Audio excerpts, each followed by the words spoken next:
To kick things off, welcome to our deep dive on why high-deductible health plans can often beat PPOs. Yes, even during pregnancy. In this video, we will unpack the math that matters and show you how to avoid common traps. Let's begin by previewing what's ahead. Next, here is our roadmap. We will start with the common misconception that PPOs are cheaper in high-cost years. Then, we will focus on the core math, premiums versus out-of-pocket maximums. After that, we will cover the HSA advantages and the important liquidity caveat. We will illustrate with a worked example and multiple diagrams. We will then discuss what to do after the baby arrives, outline an action plan, and test your knowledge with short quizzes. Before we proceed, a quick but important disclaimer. This content is educational and not personalized financial, legal, or medical advice. Individual plans vary widely by employer and region, so you must verify specifics such as premiums, deductibles, out-of-pocket maximums, and coverage details with your HR or benefits administrator. Always review your summary plan description and official documentation to confirm how your plan handles prescriptions, specialist visits, and preventive care. Moving on, let's explore the common trap. Many expectant parents assume a high-premium PPO or POS plan will save money during an expensive year like pregnancy. However, when you actually run the numbers, that assumption frequently turns out to be incorrect. The key is to stop focusing on co-pays and instead evaluate the total annual premiums and the out-of-pocket maximum to understand true financial exposure. Now let's formalize the critical math. Start by calculating your annual premiums by multiplying monthly premiums by 12. Next, identify the out-of-pocket maximum for each plan. If you anticipate high utilization, such as pregnancy and delivery, your worst-case total cost is approximately your annual premiums plus your plan's out-of-pocket maximum. Copays can be distracting in analysis because in a high-cost year they typically do not overcome the difference in premiums. Therefore, identify which plan yields the lower worst-case total and prioritize that plan. Continuing our analysis, this decision flow shows that the first question is whether you anticipate high spending. If yes, compute your worst-case cost by summing annual premiums and the out-of-pocket maximum for each plan. If no, you still compute total costs using annual premiums plus your expected routine expenses. For the HDHP branch, check for HSA eligibility and consider the triple tax benefits. Finally, choose the plan with the lower total cost while ensuring you are comfortable with the cash flow risk. Next, let's look at a worked example using typical figures. Suppose the PPO plan costs about $5,900 in annual premiums, with a potential total exposure near $14,000 when adding the out-of-pocket maximum in a high-cost year. Meanwhile, the HDHP might cost around $500 in premiums, with a maximum risk under $9,500. Even if you reach the HDHP's deductible and out-of-pocket maximum, the savings from the much lower premiums often keeps the HDHP less expensive overall. Your exact numbers will vary, so make sure to calculate using your employer's plan details. To further compare, this table summarizes typical ranges. The PPO shows approximately $5,900 in annual premiums and an out-of-pocket maximum around $8,000, leading to a worst-case total near $13,900 to $15,900 depending on the deductible. The HDHP shows roughly $500 in annual premiums, with an out-of-pocket maximum around $9,000, leading to a worst-case total near $9,500 to $10,500. In many scenarios, the HDHP yields a lower worst-case total by roughly $3,000 to $6,000. Moving forward, the HSA offers a unique triple tax advantage. First, contributions can be pre-tax. Second, qualified investments grow tax-free. Third, withdrawals for qualified medical expenses are tax-free. HSAs are portable when you change jobs and can be invested for long-term healthcare needs. You can also save receipts and reimburse yourself later, allowing flexible, tax-efficient timing. Importantly, verify that prescriptions and specialist visits count toward your deductible, which can help you reach coverage sooner under an HDHP. As we consider practical realities, liquidity is critical. With an HDHP, you must be able to cover the deductible early in the year. If cash flow is tight, a higher premium plan may be preferable for budgeting stability, even though it may be more expensive in total.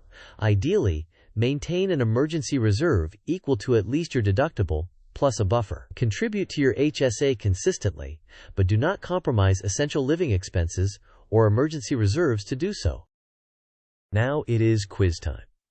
The question is, when expecting high medical costs, which figure best captures your worst-case annual spending to compare plans? Option A, office visit copays. Option B, annual premiums plus out-of-pocket maximum. Option C, deductible only. Option D, network size. You may pause the video now to think about the answer. We will discuss the answer in the next section of the video. The correct answer is B, annual premiums plus out-of-pocket maximum. Premiums are guaranteed payments you will make regardless, and the out-of-pocket maximum caps your additional medical spending in a high-cost year. Combining these gives a realistic estimate of worst-case annual cost. Next, this pie chart illustrates a hypothetical spending mix under an HDHP in a high-use year. Premiums represent a small slice due to the low monthly cost.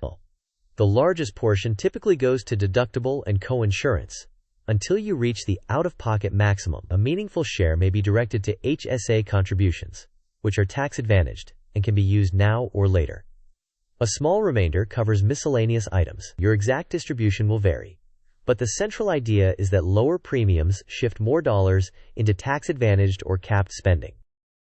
Continuing, it is important to verify whether prescriptions and specialist visits apply to your deductible. If they do, you will reach your out-of-pocket maximum more quickly, which accelerates the point at which the plan covers most or all additional costs. Use your HSA card for eligible expenses, or consider paying out of pocket and reimbursing yourself later to optimize tax timing. Always keep detailed receipts for compliance and flexibility. Now, after delivery, consider staying with the HDHP if it proved financially superior. Many early well-child visits are preventive and typically covered at 100%. Maintaining the HDHP lets you continue funding the HSA, building tax-advantaged savings for future medical needs. Next, this timeline maps key milestones from open enrollment through pregnancy, delivery, and the first year. During open enrollment, compare PPO versus HDHP using premiums and out-of-pocket maximums. When pregnancy is confirmed, verify whether prescriptions and specialist visits count toward the deductible. Through the trimesters, track your cumulative spending toward the out-of-pocket maximum. At delivery, many families reach the out-of-pocket maximum. After birth, newborn preventive visits are typically covered at 100%. Throughout year 1, consider continuing with the HDHP and contributing to the HSA. As we compare options after delivery, staying with an HDHP often remains attractive because lower premiums reduce guaranteed spending, HSA savings can compound tax-advantaged, and preventive pediatric care is usually covered at 100%. Switching to a PPO may be considered if your budget cannot handle the HDHP's deductible or if there are unique network considerations. However, the higher premiums typically increase your guaranteed costs. To put this into practice, start by gathering plan documents and noting monthly premiums, deductibles, out-of-pocket maximums, and whether prescriptions and specialist visits count toward the deductible. Compute annual premiums by multiplying monthly premiums by 12. For a high-use year, compare the sum of annual premiums and the out-of-pocket maximum across plans. Check your eligibility for an HSA and confirm contribution limits. Stress test your cash flow to ensure you can cover the deductible early in the year. Verify preventive coverage for pregnancy and pediatric visits. Then decide, enroll, and set up automatic HSA contributions. Furthermore, this mind map organizes the major considerations. Under costs, include premiums, deductible, and out-of-pocket maximum. Under coverage, verify whether prescriptions apply to the deductible, the rules for specialist visits, and preventive services that are covered at 100%. Under cash flow, evaluate your emergency fund and the timing of expenses. Under HSA, confirm eligibility, understand the triple tax benefits, and consider investment options. Before we wrap up, here is a second quick quiz. Which statement about HSAs is not true? Option A, contributions can be pre-tax. Option B, investment growth can be tax-free. Option C, withdrawals for non-medical spending are tax-free at any time. Option D, funds are portable if you change jobs. You may pause the video now to think about the answers. We will discuss the answer in the next section of the video. The correct answer is C. Withdrawals for non-medical spending are not tax-free at any time. Generally, non-medical withdrawals are taxable and may incur a penalty if taken before age 65. Withdrawals for qualified medical expenses are tax-free. To summarize the key points, your worst-case cost in a high-use year is largely determined by premiums plus the out-of-pocket maximum. HDHPs often provide superior outcomes because of significantly lower premiums. HSAs add powerful, portable, triple tax advantage savings. Liquidity is essential, so keep cash ready to cover the deductible. After the baby arrives, consider staying with the HDHP to continue compounding savings. In closing, ignore the distraction of copays when comparing plans for a high-cost year, and focus on premiums and the out-of-pocket maximum. Use the HSA's tax advantages to improve your long-term outcomes. Stress test your cash flow and confirm how prescriptions and specialist visits are treated. Finally, consider staying with the HDHP after the baby arrives to benefit from preventive coverage and ongoing HSA growth. Finally, thank you for watching. If you found this helpful, please like the video, share it with someone who is expecting, and subscribe for more practical money guidance. Drop your scenarios or questions in the comments so we can tackle them together in future videos.